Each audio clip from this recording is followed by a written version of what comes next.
भगवान कहते हैं तपह में हृदयम साक्षात, तपस्या मेरा हृदय है, और जो लोग तपस्या करते हैं उनको मैं अपने हृदय में बैठाता हूं, उनसे मैं इतना प्रेम करता हूं। इसलिए तपस्या तप बल रचई प्रपंच विधाता, तप बल विष्णु सकल जगत राता, तप बल शंभु करई संहारा, तप बल शेष धरई मही भारा, तप आधार सब सृष्टि भवानी, करहि जाए तप अस जिया जानी। तपस्या का बड़ा महत्व है, और जीवन में जिसने जितनी तपस्या की है, जो जितना तपा है, वो उतना ही महान हुआ है। वाणी का तप, वाणी का तप क्या है? वाणी का तप है भगवान की स्तुति करना, नाम का जाप करना,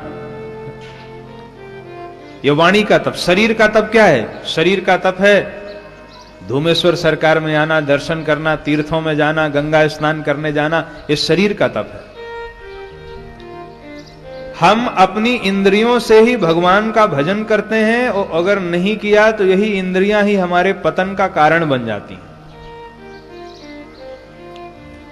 कान किसके लिए मिला है? भगवान ने एक कान दिया है, कान किसके लिए दिया? कथा सुनने के लिए दिया कि नहीं दिया? अब हम इन कानों से कथा अगर न सुने और दूसरों की निंदा सुने, तो ये कान जो है ना, ये कान ही हमें ठग लेंगे, ठगने का काम। हम सबके जीवन में अगर सावधान नहीं रहे हम, तो हम सब ठगे जाएंगे, और ठगे जा रहे हैं। कान से कथा नहीं सुनी, केवल दूसरों की निंदा सुनते रहे। अरे जो है फलाने की बहू तो ऐसी है, अरे फलाने की सास तो ऐसी है। केवल अगर निंदा सुनते रहे तो ये कान हमको ठग लेंगे। आंख किसके लिए मिली?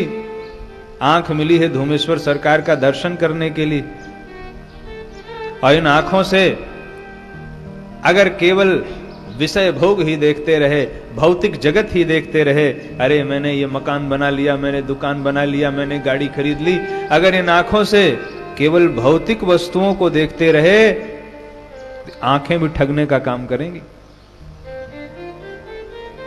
जिह्वा से अगर स्वाद ही लेते रहे, प्रसाद नहीं लिया, ये जिह्वा भी ठगने का काम करेगी। जिह्वा किसके लिए मिली है? स्वाद के लिए।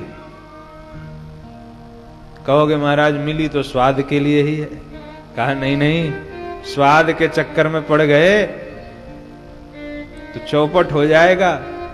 प्रसाद के लिए मिली है जिह्वा, प्रसाद के लिए, स्वाद के लिए नहीं।